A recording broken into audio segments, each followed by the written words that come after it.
Hello दोस्तों, स्वागत है आप सभी का फिर से हमारे यूट्यूब चैनल पे। आज का वीडियो क्लास 10th के बच्चों के लिए है। क्लास 10th का इतिहास का जो पहला चैप्टर है, जिसका नाम है यूरोप में राष्ट्रवाद, इस चैप्टर का जितने भी क्वेश्चन आंसर हो सकता है उसको आज की वीडियो में हम लोग खत्म करेंगे। आप लोग को बता दें कि जितना भी क्वेश्चन का आंसर है वो हम लिख के लाते हैं पीपीटी में पहले से ही, क्योंकि हमारे पास सुविधा उतना है नहीं कि सब कुछ सामने लिख लिख के बताएं। जो भी क्वेश्चन है और उसका आंसर सामने लिखा हुआ है हम यहाँ पे आप लोगों को समझा देंगे, और इसको स्क्रीनशॉट लेके आप नोट्स बना के याद जरूर कर लीजिएगा। चलिए शुरू करते हैं। पहले जो है लघु उत्तरीय प्रश्न जितना भी है इस चैप्टर का उसको खत्म किया जाएगा। पहले क्वेश्चन की ओर बढ़ते हैं हम लोग। पहला क्वेश्चन है राष्ट्रवाद क्या है। तो राष्ट्रवाद मेनली एक भावना है जो एक स्थान पर रहने वाले लोगों के बीच पनपता है। अगर एक स्थान पे 20-25 लोग बहुत दिनों से रह रहे हैं तो उनके बीच एक एकता स्थापित हो जाती है, और यही भावना राष्ट्रवाद कहलाता है। जैसे यहाँ पे देख सकते हैं, यहाँ पे लिखवाया गया है, राष्ट्रवाद एक ऐसी भावना है जो किसी विशेष भौगोलिक क्षेत्र में या सांस्कृतिक या सामाजिक परिवेश में रहने वाले लोगों के बीच एकता का वाहक बनता है। एकता स्थापित करने वाली एक भावना है, उसे ही हम लोग राष्ट्रवाद कहते हैं। दूसरा क्वेश्चन है मेजनी कौन था। मेजनी के बारे में बताइए इस चैप्टर के आधार पर, यूरोप में राष्ट्रवाद। तो मेजनी जो है एक साहित्यकार था, गणतांत्रिक विचारों का समर्थन करने वाला व्यक्ति था और एक योग्य सेनापति भी था। इसने किया क्या था, तो 1831 ईस्वी में यंग इटली और 1834 ईस्वी में यंग यूरोप नामक संस्था का गठन किया था। इससे क्या फायदा हुआ, तो यूरोप के जितने भी अन्य देश थे उन देशों में चल रहे राष्ट्रीय आंदोलन का प्रोत्साहन मिला, और राष्ट्रीय आंदोलन जो था वो प्रोत्साहित हुआ। ये था मेजनी के बारे में। 2 नंबर के क्वेश्चन में इतना व्याख्या बहुत ज्यादा हो जाएगा। आगे बढ़ते हैं। जर्मनी की एकीकरण की बाधाएं क्या थी। यहाँ पे गलती लिखा गया है, बढ़ाएं लिखा गया है, वास्तव में होगा बाधाएं। बाधा क्या थी, तो जर्मनी के एकीकरण में जो बाधाएं थी वो नीचे लिखा हुआ है, देख लीजिए। पहला है कि जर्मनी जो है बहुत भागों में टूट टूट के छोटे छोटे भागों में बटा हुआ था, लगभग 300 खंडों में विभक्त था। और दूसरा है जर्मनी में राजनीतिक, सामाजिक एवं आर्थिक विषमताएं थी, यानी कि समाज में भेदभाव बहुत ज्यादा था जर्मनी में, और आर्थिक विषमताएं थी। कुछ लोग जो है अमीर थे तो कुछ लोग बहुत ज्यादा गरीब थे। और लास्ट जो कारण है वो जो एकीकरण में बाधा है वो है जर्मनी के कुछ क्षेत्रों में ऑस्ट्रिया का और फ्रांस का हस्तक्षेप। ऑस्ट्रिया और फ्रांस ये दोनों जो है जर्मनी के कुछ क्षेत्रों को कब्जा किए हुए थे, जिससे एकीकरण में काफी दिक्कत आ रही थी। आगे चलते हैं हम लोग। एकीकरण की जो भी बाधाएं थी वो हो गया है, आगे बढ़ते हैं। 1848 ईस्वी के फ्रांसीसी क्रांति के क्या कारण थे। फ्रांस में 2 बार क्रांति हुआ, 2 बार क्या, 3 बार। एक मेन राज्य क्रांति हुई थी 1789 ईस्वी में, और दूसरा एक 1830 में, और तीसरा 1848 में। तो 1848 की जो क्रांति है इसका कारण पूछा जा रहा है। तो इसका पहला कारण है गीजो। गीजो जो है प्रधानमंत्री बना, तो गीजो जब प्रधानमंत्री बना, लुई फिलिप के द्वारा बनाया गया। गीजो जो है वो काफी प्रतिक्रियावादी शासक था, वैधानिक, सामाजिक तथा आर्थिक सुधारों का विरोध करता था। मतलब ये आर्थिक सुधार नहीं चाहता था अपने समाज में, जिससे क्या हुआ कि इसके शासनकाल में भूखमरी, बेरोजगारी व्याप्त हो गई, और लुई फिलिप को जो है गद्दी छोड़ने पर मजबूर किया गया। अब देश में भूखमरी छा जाएगा तो राजा को गद्दी छोड़ने के लिए मजबूर किया ही जाएगा। तो ये थे 1848 ईस्वी के फ्रांसीसी क्रांति के कारण। आगे अगले क्वेश्चन की ओर बढ़ते हैं। इटली जर्मनी के एकीकरण में ऑस्ट्रिया की क्या भूमिका है। तो ऑस्ट्रिया का भूमिका क्या रहेगा, वो तो सबसे बड़ा बाधा है। इटली और जर्मनी के कुछ हिस्सों में ऑस्ट्रिया का हस्तक्षेप था, वह कभी नहीं चाहता था कि इटली और जर्मनी का एकीकरण हो। अर्थात इटली और जर्मनी के एकीकरण में सबसे बड़ी बाधा ऑस्ट्रिया ही था। यहाँ पे एक का कोई मतलब नहीं बनता है, इसको मिटा देते हैं। इटली और जर्मनी के एकीकरण में सबसे बड़ी बाधा ऑस्ट्रिया ही था। अतः हम कह सकते हैं कि इटली जर्मनी के एकीकरण में ऑस्ट्रिया की भूमिका नकारात्मक रही, सकारात्मक नहीं, बल्कि वो सपोर्ट नहीं कर रहा था, उल्टा विरोध कर रहा था, एकीकरण नहीं होने देना चाहता था। अगला क्वेश्चन है यूरोप में राष्ट्रवाद फैलाने में नेपोलियन बोनापार्ट किस तरह सहायक रहा। यूरोप में राष्ट्रवाद फैलाने में सबसे पहले तो नेपोलियन जो भी अभियान चलाए थे उससे पूरे यूरोप में नव युग का संदेश पहुंचा। नया युग का संदेश पहुंचते ही सबको अपना अपना अधिकार के बारे में पता चला, और सबको लगा कि ये निरंकुश शासन है, उसके विरुद्ध आवाज उठाया जा सकता है। दूसरा, नेपोलियन ने युद्ध जो जितने भी युद्ध किए उससे जितना भी निरंकुश शासन व्यवस्था था सब अस्त व्यस्त हो गया। और इटली और जर्मनी के कुछ राज्य जो थे, बहुत सारे राज्यों में तो ये बटा हुआ ही था, तो अलग अलग राज्यों में विभक्त था। सबको एक दूसरे से मिलाया, और मिलाने के बाद एकता स्थापित किया, जिससे राष्ट्रवाद काफी तेजी से प्रसारित हो गया। ये था नेपोलियन की भूमिका राष्ट्रवाद फैलाने में। आगे बढ़ते हैं। अगला क्वेश्चन, गैरिबाल्डी के कार्यों की विवेचना करें। तो गैरिबाल्डी एक पेशा से नाविक था। गैरिबाल्डी चाहता था कि सशस्त्र क्रांति द्वारा दक्षिणी रियासतों का एकीकरण कर दें। इटली का मध्य और उत्तर तथा मध्य इटली का जो एकीकरण था वो काबूल के द्वारा किया जा चुका था। जो बच गया था दक्षिणी रियासत, उसको मिलाने के लिए गैरिबाल्डी चाहता था कि अब सशस्त्र क्रांति करना होगा, आक्रमण करके ही एकीकरण किया जा सकता है। तो इसके लिए इसने अपने कर्मचारियों और स्वयंसेवकों की एक सशस्त्र सेना बनाई और इटली पर आक्रमण कर दिया, दक्षिण इटली पर। और आक्रमण करने के बाद जो भी क्षेत्र वो जीता उसको जो है विक्टर इमैनुअल को सौंप दिया, यानी कि इटली में मिला दिया, और खुद अपना जितना भी वो संपत्ति था उसका वो अपने राष्ट्र को समर्पित कर दिया और खुद साधारण किसान की भांति जिंदगी जीने की ओर अग्रसर हो गया। ये थे गैरिबाल्डी। आगे बढ़ते हैं।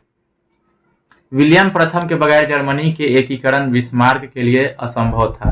कैसे? आपको बताना है कि कैसे आप कह सकते हैं कि विलियम प्रथम के बगैर जर्मनी के एकीकरण बिस्मार्क के लिए असंभव था। तो हम लोग को क्या पता है कि विलियम प्रथम ही जो है प्रशा का शासक था और इसने ही बिस्मार्क को अपना प्रधानमंत्री बनाया। विलियम प्रथम ने बिस्मार्क को अपना प्रधानमंत्री बनाया क्योंकि बिस्मार्क के बारे में इसको पता था। वो जानते थे कि बिस्मार्क एक महान कूटनीतिज्ञ है जो अपने कूटनीति के बल पे पूरे जर्मनी का एकीकरण कर सकता है। अब इससे क्या हुआ कि बिस्मार्क जो है आगे बढ़ा, अपना एकीकरण में रक्त एवं लौह नीति का अवलंबन करते हुए आगे बढ़ा। इसके लिए इसको जरूरत पड़ रहा था युद्ध लड़ने के लिए, तो युद्ध लड़ने के लिए सेना भी मिलता था किससे? तो विलियम प्रथम से। पैसे की जरूरत पड़ती थी तो भी विलियम प्रथम सहायता करता था।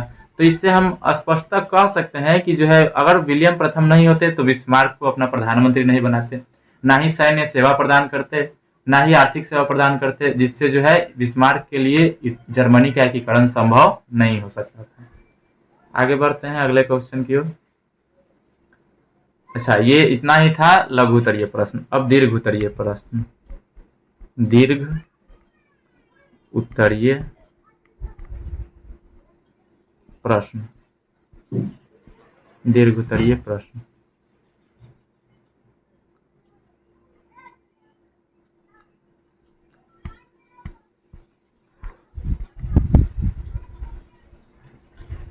बढ़ते हैं आगे हम लोग दीर्घ उत्तरीय प्रश्न की ओर। पहला ही क्वेश्चन है दीर्घ उत्तरीय प्रश्न में, इटली के एकीकरण में मेजनी, काबूल और गैरिबाल्डी के योगदानों को बताएं। तो देखिए, मेजनी के बारे में तो बताया जा चुका है, गैरिबाल्डी के बारे में बताया जा चुका है, काउंट काबूल बच गए। तो चलिए सबका व्याख्या हम लोग साथ साथ करते हैं। सबसे पहले मेजनी। मेजनी की क्या भूमिका थी उसको समझते हैं। तो मेजनी एक साहित्यकार, गणतांत्रिक विचारों का समर्थक एवं योग्य सेनापति था। इसने यंग यूरोप और यंग इटली नामक संस्था का स्थापना किया, जिससे जो है राष्ट्रीय आंदोलन को प्रोत्साहन मिला। पहला तो खत्म हो गया मेजनी के बारे में। दूसरे कौन थे? काउंट काबूल के बारे में पूछा जा रहा है। तो काउंट काबूल की भूमिका क्या थी? तो काउंट काबूल एक कूटनीतिज्ञ थे, सफल कूटनीतिज्ञ और राष्ट्रवादी प्रवृत्ति के व्यक्ति थे। इटली के एकीकरण में ये ऐसा मानते थे कि सबसे बड़ी जो बाधा है इटली के एकीकरण में वो है ऑस्ट्रिया। ऑस्ट्रिया को जो है इटली के एकीकरण का सबसे बड़ी बाधा मानते थे। तो इसलिए ऑस्ट्रिया को बाधा मानता था, तो अतः इन्होंने विचार बनाया कि ऑस्ट्रिया को ही पहले पराजित किया जाए। तो ऑस्ट्रिया को पराजित करने के लिए फ्रांस के साथ दोस्ती का हाथ बढ़ाया और 1860 से लेकर 61 तक रोम को छोड़कर उत्तर तथा मध्य इटली के सभी रियासतों को आपस में मिला लिया और सब जो है आपस में मिलकर विक्टर इमैनुअल को अपना शासक माने। शासन नहीं, शासक। नेक्स्ट है गैरिबाल्डी का योगदान। गैरिबाल्डी के बारे में समझते हैं हम लोग। गैरिबाल्डी सशस्त्र क्रांति द्वारा, अब देखिए यहाँ पे काउंट काबूल जो थे रोम को छोड़कर उत्तर और मध्य इटली के जितने भी रियासत थे सबको आपस में मिला दिया। बच गया है दक्षिणी रियासत। तो दक्षिणी रियासत के लिए जो है गैरिबाल्डी क्या करते हैं कि अपने सशस्त्र क्रांति द्वारा दक्षिणी रियासतों का एकीकरण करने का प्रयास करते हैं। इसके लिए क्या किया इन्होंने कि अपने कर्मचारियों तथा स्वयं सेवकों की सेना बनाई, दक्षिण इटली पे आक्रमण कर दिया और जीता हुआ जो भी क्षेत्र था उसको विक्टर इमैनुअल को बिना किसी शर्त के ही सौंप दिया, अपनी सारी संपत्ति राष्ट्र को समर्पित करके, और खुद एक साधारण किसान की भांति जीवन जीने की ओर अग्रसर हुए। यहाँ पे लगता है कि आपको नहीं दिखाई दे रहा होगा, चलो छोटा करके दिखा देते हैं। देख लीजिए, ये है, स्क्रीनशॉट ले लीजिएगा। आगे बढ़ते हैं। जर्मनी के एकीकरण में बिस्मार्क की भूमिका बताइए। जर्मनी के एकीकरण में बिस्मार्क की भूमिका। बिस्मार्क एक महान कूटनीतिज्ञ एवं राष्ट्रवादी प्रवृत्ति का व्यक्ति था और वह हिंगेल के विचार से काफी प्रभावित था। इसने रक्त एवं लौह नीति का अवलंबन करते हुए 3 युद्ध किया। ये पहला, ये दूसरा और तीसरा अगले पेज पे है। 3 युद्ध किया और तीनों युद्ध के बाद जर्मनी का एकीकरण संपूर्ण हो पाया। पहला है डेनमार्क के साथ युद्ध। बिस्मार्क ने ऑस्ट्रिया के साथ मिल गया पहले, क्योंकि कूटनीतिज्ञ तो था ही, किसी के साथ मिलकर किसी से लड़ लेता था। तो सबसे पहले ऑस्ट्रिया के साथ मिल गया, और मिलने के बाद जो है 1864 ईस्वी में दो क्षेत्र थे, सेल्सविग और होल्स्टीन, इसके मुद्दे उठाए और डेनमार्क से लड़ गया आपस में। डेनमार्क को हरा के सेल्सविग को प्रसा के अधीन कर दिया, सेल्सविग प्रसा का हो गया। उसके बाद फिर जो है वो फिर से युद्ध करता है 1866 ईस्वी में। 1866 ईस्वी में बिस्मार्क जर्मनी के एकीकरण में सबसे बड़ी बाधा जो है वो ऑस्ट्रिया को मानता था। ये सेडोवा युद्ध अगले पेज पे समझते हैं। बिस्मार्क अपना जर्मनी के एकीकरण में सबसे बड़ी बाधा ऑस्ट्रिया को मानता था, वही ऑस्ट्रिया जो अभी जिसके साथ मिलकर युद्ध कर रहा था। इसके साथ फिर ये अब फ्रांस के साथ मिलकर इसको पराजित करता है। फ्रांस के साथ मिलकर 1866 ईस्वी में ऑस्ट्रिया के साथ युद्ध करने लगता है, और इस युद्ध का जो है इस युद्ध को हम लोग सेडोवा युद्ध कहते हैं। सेडोवा में हुआ था इसलिए इस युद्ध का नाम सेडोवा युद्ध है। ध्यान दीजिए, पहला युद्ध था डेनमार्क के साथ युद्ध, दूसरा सेडोवा युद्ध जो कि ऑस्ट्रिया के साथ, और तीसरा है सीडान युद्ध। तो अब डेनमार्क और ऑस्ट्रिया को पराजित कर चुका है। अब लास्ट में क्या करता है कि 1870 ईस्वी में फ्रांस के साथ युद्ध करता है और फ्रांस को बुरी तरह से हरा देता है, क्योंकि ऑस्ट्रिया और डेनमार्क को हरा के पहले ही अपने में विलय कर चुका था, तो ये काफी मजबूत हो जाता है और लास्ट में फ्रांस को भी हरा देता है, जिस अब पराजित हो जाता है। और यह युद्ध सीडान में हो रहा था, इसलिए इस युद्ध का नाम है सीडान युद्ध। इस प्रकार अंततः 1871 आते आते जो है बिस्मार्क ने पूरे जर्मनी का एकीकरण कर दिया था। ये था बिस्मार्क की भूमिका जर्मनी की एकीकरण में। इतना आपको लिखना होगा अगर क्वेश्चन आए तो इसके लिए आपको याद करना बहुत जरूरी है। आगे बढ़ते हैं। राष्ट्रवाद के उदय के क्रम, आज बहुत ज्यादा गलती हो गया। राष्ट्रवाद के उदय के कारण,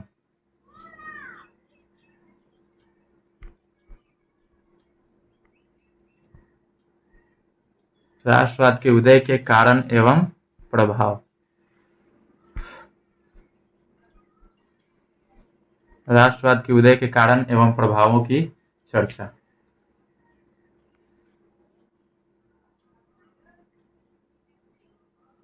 चलिए, राष्ट्रवाद के उदय के कारण एवं प्रभाव निम्नलिखित हैं। पहले हम लोग कारण की बात करेंगे। तो फ्रांस की जो राज्य क्रांति हुई थी 1789 ईस्वी में, उसके बाद ही जो है क्रांति जो है, ये जो क्रांति हुआ इसका परिणाम ये हुआ कि जो राजनीति था वो अभिजातीय वर्ग के हाथ में था। तो ये क्रांति के फलस्वरूप क्या हुआ कि जो भी राजनीति के मुद्दे थे वो सब अभिजातीय वर्ग से निकल के साधारण वस्तु बन गया, जिसमें जो है राजनीति में कोई भी भाग ले सकता था। यानी कि फ्रांस की राज्य क्रांति ने राजनीति को अभिजातीय वर्ग के परिवेश से बाहर निकालकर सर्वसाधारण वस्तु बना दिया। उसके बाद नेपोलियन आए। नेपोलियन के अभियानों से जो है पूरे यूरोप में नवयुग का संदेश पहुंचा, जिससे जो है राष्ट्रवाद का प्रसार हुआ। ये दोनों कारण था राष्ट्रवाद के उदय का कारण। अब हम प्रभाव की बात करते हैं। तो प्रभाव क्या हुआ? तो निरंकुश राजतंत्र का अंत हुआ तथा लोकतांत्रिक एवं गणतांत्रिक शासन व्यवस्था की स्थापना हुई। कई स्वतंत्र राष्ट्रों की भी स्थापना राष्ट्रवाद का ही प्रतिफल है। राष्ट्रवाद फैला, कई ऐसे देश थे जो किसी दूसरे देश के कब्जा में आते थे, तो फिर राष्ट्रवाद के उदय के कारण लोग को वहां पे आंदोलन हुआ, क्रांति हुई, फिर वो एक स्वतंत्र देश बन गया। तो ये प्रभाव थे यहाँ पे राष्ट्रवाद के उदय का कारण और ये प्रभाव। आगे बढ़ते हैं अगले क्वेश्चन पे। अगला है जुलाई 1830 क्रांति का विवरण। पूरा विवरण हम लोग समझेंगे। 1830 में जो क्रांति हुई थी उसका पूरा विवरण यहाँ पे स्पष्ट करना है। तो जुलाई 1830 की क्रांति का विवरण निम्नलिखित है। पहला, उस क्रांति के समय राजा कौन थे? चार्ल्स दसम। राजा का नाम है चार्ल्स दसम। प्रधानमंत्री थे पोलिग्नेक। क्रांति का कारण क्या था? तो चार्ल्स एक्स बोला जा रहा है। चार्ल्स दसम जो है एक निरंकुश एवं प्रतिक्रियावादी शासक था, जिसने फ्रांस में उभर रही जो भी राष्ट्रवादी भावना थी, जनतंत्रवादी भावना थी, उसे दबाने का कोशिश करता था। पोलिग्नेक जो प्रधानमंत्री था, इसने क्या किया कि लुई 18वां जो है वो स्थापित किया था समान नागरिक संहिता, जिसमें देश में सभी नागरिकों को समान अधिकार मिलेगा। तो इसे समाप्त कर दिया। पोलिग्नेक ने समान नागरिक संहिता के स्थान पर शक्तिशाली अभिजात्य वर्ग की स्थापना की। ये जो स्थापना किया शक्तिशाली अभिजात्य वर्ग, तो वहीं पे उदारवादी जो प्रवृत्ति के व्यक्ति थे उन्हें समझ में आ गया कि ये षड्यंत्र रच रहा है हमारे साथ, तो इसे उदारवादियों ने षड्यंत्र समझा। अब इसी के बाद जो है क्रांति शुरू हो जाता है, जिसमें घटनाक्रम पहले आता है। घटनाक्रम में सबसे पहले क्या होता है कि चार्ल्स एक्स क्या करता है कि जब क्रांति के विरुद्ध षड्यंत्र समझा जाता है और आंदोलन शुरू किया जाता है, तो तुरंत चार्ल्स दसम क्या करता है कि जो भी लोग विरोध करते हैं उनके प्रतिक्रिया स्वरूप 25 जुलाई 1830 को 4 अध्यादेश जारी करते हैं, जिसमें उदारवादी तत्वों को खत्म करने का प्रयास किया। अब अध्यादेश जब जारी हुआ तो तुरंत विरोध होना शुरू किया इधर जनता से भी, और इसी के विरोध में 28 जुलाई 1830 ईस्वी को गृह युद्ध आरंभ हो गया। फ्रांस में आपस में लोग लड़ने लगे, यानी कि सरकार और जनता आपस में भिड़ गई। जिसे जुलाई 1830 की क्रांति कहते हैं। अब आगे समझते हैं इसका परिणाम क्या हुआ। तो इसका परिणाम यह हुआ कि चार्ल्स दसम फ्रांस की गद्दी त्याग कर इंग्लैंड पलायन कर गया, इंग्लैंड भाग गया, और उसके बाद फ्रांस में बुर्बो राजवंश का अंत हो गया और फिर से नया वंश का शुरुआत हुआ जिसका नाम था आर्लियंस वंश। आर्लियंस वंश को गद्दी सौंप दी गई और जो नया राजा बने उनका नाम था लुई फिलिप फ्रांस का नया शासक बना। ये था हम लोग का जुलाई 1830 की क्रांति। जुलाई 1830 की क्रांति के समय राजा चार्ल्स दसम, प्रधानमंत्री पोलिग्नेक, ये थे कारण, ये था घटनाक्रम, और अगला ये है परिणाम, जो भी उसका परिणाम निकला। नेक्स्ट, और ये शायद लास्ट क्वेश्चन है, यूनानी स्वतंत्रता आंदोलन का संक्षिप्त विवरण दे। तो यूनानी स्वतंत्रता संग्राम का जो विवरण है वो यहाँ पे दिखाई दिया हुआ है। हालांकि यूनानी स्वतंत्रता संग्राम का जो बारे में सब कुछ बताया जाए तो बहुत लंबा हो जाएगा, इसलिए संक्षिप्त विवरण बोला है, तो इसलिए शॉर्ट में इसको लिख के हम बताने का कोशिश किए हैं कि यूनान में तुर्की का शासन था। पहले यूनान जो किसके कब्जा में था, तो तुर्की के। यूनानी इस तुर्की शासन से मुक्त होना चाहते थे। अब यूनान जो था वो पहले से ही बहुत समृद्ध था, इसका इतिहास गौरवमय रहा, ये ज्ञान विज्ञान के क्षेत्र में बहुत आगे था और इसी से यूरोपवासी सीखते थे। तो इसलिए यूनान का साहित्य एवं ज्ञान विज्ञान संपूर्ण यूरोपवासियों के लिए प्रेरणा का स्रोत था। अब जिससे लोग सीखते हैं उनके प्रति जो है सद्भावना अपने आप आ जाता है। तो संपूर्ण यूरोपवासी जो थे वो यूनान के स्वतंत्रता संग्राम का समर्थन करते थे, वो साथ देते थे यूनान का इस स्वतंत्रता संग्राम में। सन 1821 में जो है अलेक्जेंडर चित्सिलांटी के नेतृत्व में यूनान में विद्रोह शुरू हुआ। 1827 ईस्वी में लंदन में एक सम्मेलन हुआ जिसमें इंग्लैंड, फ्रांस तथा रूस, इन तीनों ने मिलकर यह निर्णय लिया कि तुर्की के विरुद्ध लड़ा जाए यूनान के साथ मिलकर, यानी कि तुर्की के खिलाफ यूनान के समर्थन में युद्ध लड़ने का निर्णय लिया, संयुक्त कार्यवाही करने का निर्णय लिया। तीनों देशों की संयुक्त जो सेना थी वो नावारिनो की खाड़ी में एकत्रित हुई लड़ने के लिए तुर्की से। तुर्की के समर्थन में बस एकमात्र सेना आया, मिस्र का सेना। तुर्की के समर्थन में केवल मिस्र की सेना आई थी। इस युद्ध में तुर्की और मिस्र की सेना जो है वो बुरी तरह पराजित हो गई। फलस्वरूप 1832 ईस्वी में यूनान को एक स्वतंत्र राष्ट्र घोषित कर दिया। इस प्रकार यूनान जो है वो एक स्वतंत्र राष्ट्र बन गया। उम्मीद करते हैं ये आप लोगों को समझ में आया होगा। आप सबका स्क्रीनशॉट लेके क्वेश्चन आंसर जरूर अच्छे से कर लीजिएगा और उसको याद करना बहुत जरूरी है। यहाँ पे वीडियो देख लेने से काम नहीं चलने वाला है, याद करना बहुत जरूरी है। और अंत तक बने रहने के लिए बहुत बहुत धन्यवाद। अगर आपको हमारे वीडियो से कुछ सहायता मिल रही होगी तो लाइक कीजिएगा, सब्सक्राइब कीजिएगा चैनल को और अपने दोस्तों के साथ शेयर कीजिएगा ताकि उन्हें भी कुछ मदद मिल सके। लास्ट तक जुड़े रहने के लिए बहुत बहुत धन्यवाद। मिलते हैं अगले वीडियो में। कमेंट कीजिएगा अगला वीडियो किस चीज़ पे लाएगा।